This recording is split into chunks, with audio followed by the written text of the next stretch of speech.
Hello folks, just been going through a few YouTube videos today, and there's a major move in the idea that a military coup may be being planned for the elections in America. I've listened to what seems to be the hottest interviews, etc. And yeah, I can see that is definitely something that could be on the cards. I just want to put another perspective together, in the sense that I know America is fixed into America, rightly so. This is going on in America. You know, the Americans are rightfully involved in what the hell this could possibly mean and how it could sort of play out. But there's a lot that I see Americans as not looking at in relation to who Donald Trump actually is operating for. So I'll start by saying everything that Donald Trump gained office, his entire platform that he stood on about making America great, etc. All these things I would support 100%. There's just no, I wouldn't support it, because it's America being remaining in its status keeps the world free. Keeps the world free of the communist devils. Clearly the Democrats are presented as showing that ideal, the Bolsheviks, but when you actually get into the Bolsheviks, who they are, what they are, this is when you've got to start looking at who does Donald Trump actually serve. And I say serve by definition of what paybacks has he had to offer up from the moment he became president, and to which group of people. Well, it's the same group of people that are controlling the Democrats. It's the Khazarian mafia, operating out of Russia on behalf of Russia. Let's not forget that Russia was taken by the Prussian bloodlines back in 1762. Okay, then they attacked the entire Crimea and took full control of Khazaria. Hence the reason there's a major connection between the Khazars and Russia before they came to the West. A major part of that was from 1888 till 1915, and it was stopped only by an act of parliament on the British Isles. A massive influx of these pogrom Khazarian Jews. Now, I've read a lot of the writings from the Jews in England of the day, or the Hebrews. There's another distinction that needs to be had. The Jews are not Hebrews. And what's happened is most Hebrews have believed themselves to be Jews. That's the problem we're getting here, and why we're not getting a definitive narrative as to what's actually gone on. Now, when you study the writings of the Hebrews in England from 1888, when this began, they were horrified. These people were in no way, and it's in no way anything like the Hebrews that then lived in England. They were a completely different everything. And, the Hebrews here then were quite worried, because they obviously came straight in to their synagogues, etc. And it was a very worrying time for those that actually lived here. So there is a distinction between the Khazarian Jew and the Hebrew. The same went on in America from 1888. Huge amounts of these Khazarian pogrom Jews flooded America. Now, when you get into the changes in Freemasonry in England specifically, and in Scotland, although Scotland, the Scottish Rite, has always been the Templar Rite, that is its meaning, and of course from that we get Albert Pike, etc. So we can see the works of the Scottish Rite across America, which basically just meant war, and more war in America, divided up, and allow the Northern idea to take over the entire idea that was the United States of America, the Republic that is America. Now, another interesting narrative is the fact that America, from its beginnings, ended up being peopled mainly by Europeans fleeing the nonsense that had been being carried out through the Templars and the Holy See across Europe. And through another arm of the Holy See's military conquests would be the crown set up around Elizabeth I, begun by the Tudors, I might add, who were put on the throne by the House Stanley, who operated and were financed by the House Pallavicini of the Holy See itself, very connected to House Farnese, which is one of the oldest Roman Jewish bloodlines to make it the Holy See. The majority of them are, or claim to be, and when you look into their genealogies, they herald from Babylon or Iran. But we can't go off the boundaries as we see them today between Iran and Iraq. Going back in those days, of course, Persia was its overall geographical title. What I'm saying is this: it's good that people in America want to support President Trump on the basis of everything he got elected on, claiming he would carry out. But even you Americans must have noticed from the get-go the shock on his own face as he was being called in to pay back debts, etc., to this Khazarian mafia. Very quickly, his entire narrative that got him elected fell flat on its ass. And it did fall flat on its ass. This is another interesting point as well, and something that I've only recently been made aware of, and this is by an old school English mechanic. When I say old school, guy's in his 70s. And we were speaking about cars, obviously, and what he said to me was, because I mentioned Volkswagen, he said, "Oh yeah, that's General Motors." And I said, "Volkswagen is General Motors?" He said, "Yeah." I said, "Really?" I said, "Can you explain that?" And he said, "Yeah." He said, when they were financing IG Farben to raise up the Third Reich via Wall Street, General Motors moved into Germany and formed Volkswagen. So Volkswagen is General Motors. Now, I didn't even know that, and I've studied the rise of IG Farben from many authors, many histories, and quite a lot of documents in my 30 years. But I'd never seen anything that suggested such. So what we can see there clearly is moving industry out of both America and Britain has been a very long-winded game, and it began a lot longer than we think. And so therefore, just to say that it's China that is the main thrust in this, it would be incorrect. What we would be correct in suggesting is that the same forces that control China also control everything else, and they're actually now just moving and shifting the imperial power from one side of the earth to the other side of the earth. That's what they have done. So now, of course, they want to they want hostility between the populations, the public. We've seen that in Britain today. I've just been into town with a sea of masks. Everybody is wearing the mask. And one or two others stood out like sore thumbs. Very interesting. And, you can see it in their eyes. Obviously, you can't see the faces because you're not getting all the reactions. But you can see their eyes, and they're in shock. And they're thinking, why is he not wearing a mask?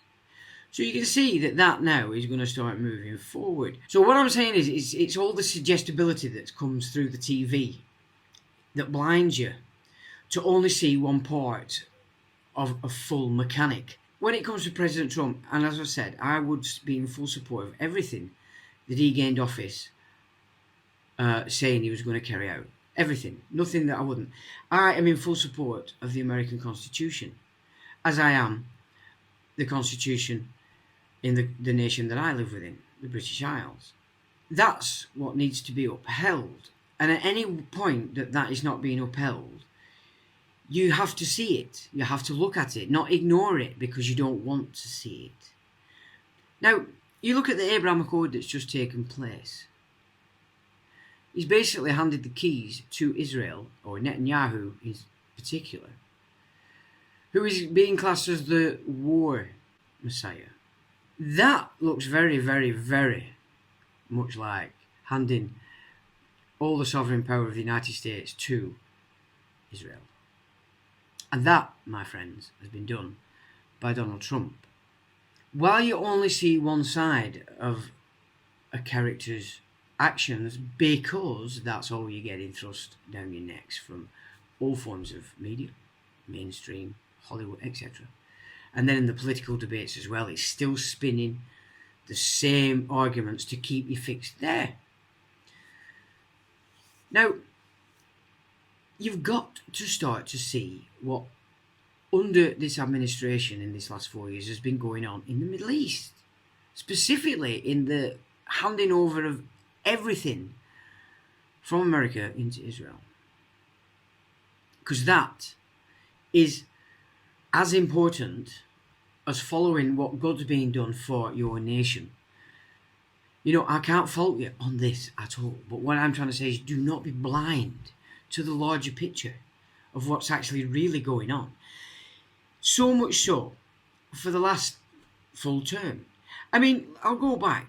Before Obama became president, I had quite a shining light on the Daily Telegraph in London. I had a lot of people that followed what I was presenting on that paper. And everybody was getting excited about Barack Obama. No, I'll say I capped the term Obama back then, before he was elected. I created that title for Barack Obama before he gained office. And that has been doing the rounds ever since. Because I could see not just what he was pushing, which was pressing all the right buttons for the majority of Americans having been added total no for George Bush and his war, but I could see all the other stuff. And quite a few Americans could as well. But again, it was coming from a one-sided, so you're still editing the full spectrum of what these characters are actually all about. And it's vital that people recognise in Donald Trump that he is under the wing of the same forces that control Russia, that control China, that control London, that control Shanghai, that are moving in Australia, that have moved in Canada, and moving right across Europe. That's what's actually going on while you focus to, today, what you focus to masks. What you're actually focused to, ladies and gentlemen, is the fear of being fined £10,000. Nobody is going to fine you £10,000 when you haven't got a pot to piss in. Okay.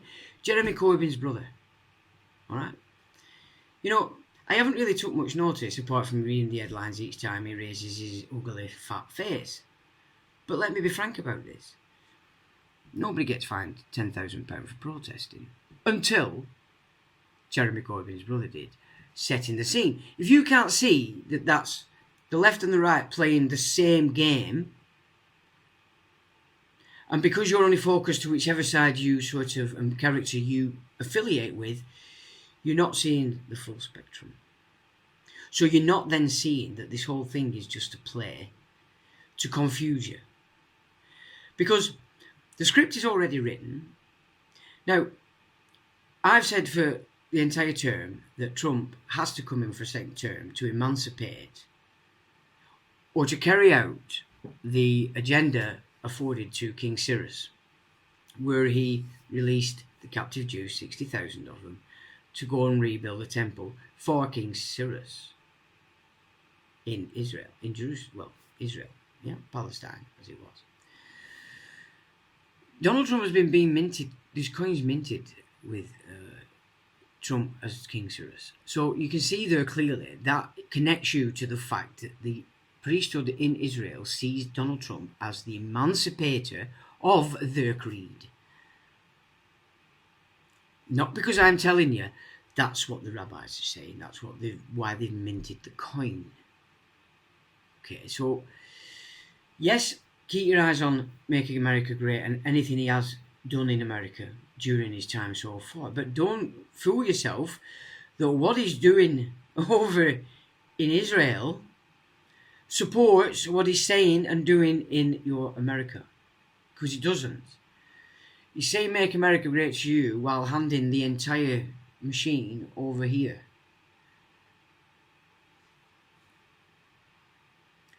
Chabad Lubavitch is the main thrust today in what we would call the rabbinical control of global politics. That's what Putin emancipated. Putin didn't get rid of the Zionists. He got rid of the existing old school Jewish Russians that have been there a long, long time. Those oligarchs are the ones that he removed and put in the oligarchs beholden to the Chabad Lubavitch. Now, Chabad Lubavitch is, you might say, Shabbatai Sevi's version of Talmudism.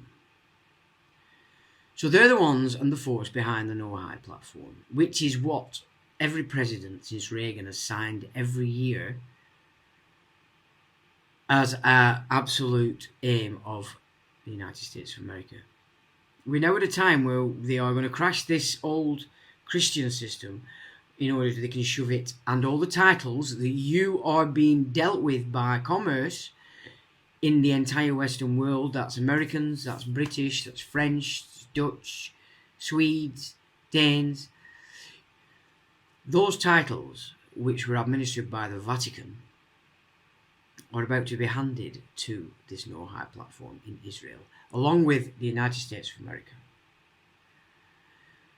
Now, if you go back to the protocols, which many say, oh, they're not real. Well, look, they were classed in law as a forgery in a court ruling. A forgery is a copy of an original. Yeah, if there are a forgery, what was ruled in court was that they're not the actual original documents, they're a copy. Not that they didn't exist and they were a fantasy. And that's, again, you not understanding the words that you are reading. Okay? So you're missing the spectrum. You're just taking what you understand, editing out the rest, and that's all you see. So this has to be the same in relation to what's going on in America now, in relation to pulling you apart into two sides. Yet, what I would suggest is that you really need to look deep and hard as to whether, whichever side you're on, you're actually just two sides of the same coin that's being flicked by the same financier. You might see the game as it is, and everything that you are creating now, and I'm talking about you patriots. I've called for militia in Great Britain. I've called for the militia. Because these people are not going to stop. They're not going to stop at all. They're acting contrary to everything that's natural law in order they can push in this Agenda 21 and UNESCO's new one world religion. So when I speak of the priesthood, I know everybody out there assumes the picture that comes is that they are Jews. Let me be very frank about the situation. The priesthood that I speak of, if you were to class them today in a term, would be theosophists. That is who they are. It is they that created UNESCO, Julian Huxley.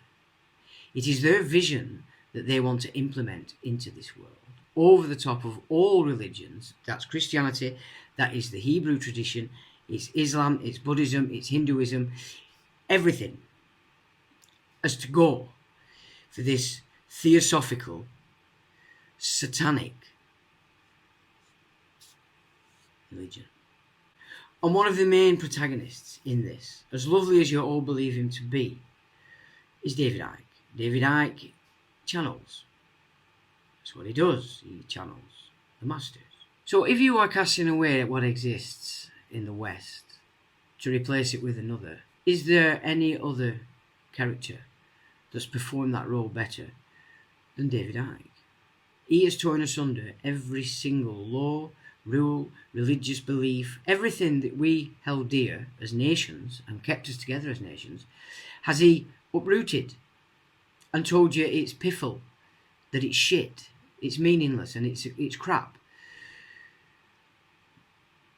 You need to think of this as well before you wander off down his new brand of anarchy. So, again, not seeing the full spectrum when you're organising your thought patterns in readiness for your actions. You're filtering out what it is you've already accepted, what you've already agreed with, and then anything that you've thrown out, thrown asunder and ignoring, your subconscious will edit it for you. If your conscious mind doesn't see that shift, that editing, you can bring it into your conscious mind to absorb it and look at it. Your subconscious is what runs you. If you want to change things in your life, it's your subconscious you have to reprogram. Your conscious mind doesn't run your core movements in this world, your subconscious does. And a lot of that has been formed when you were a child. So when you can relook at your childhood, you can get a glimpse into why you react in certain ways to certain stimuli.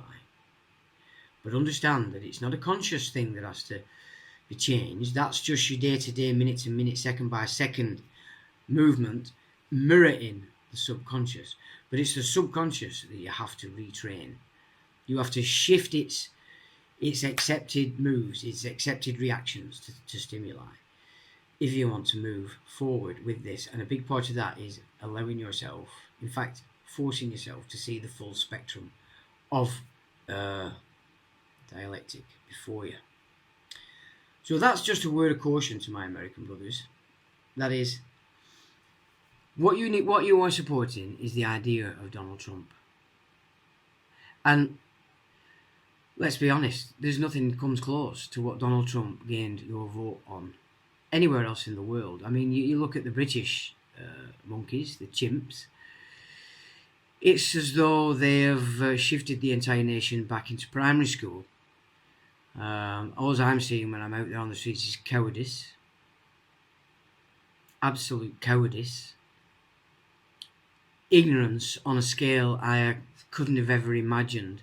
But now, what it has formed in my mind is everything I've studied on paper in relation to what happened to the German people before the launch of Hitler. I can now reference that in a physical manner because I'm seeing it take place before my very eyes.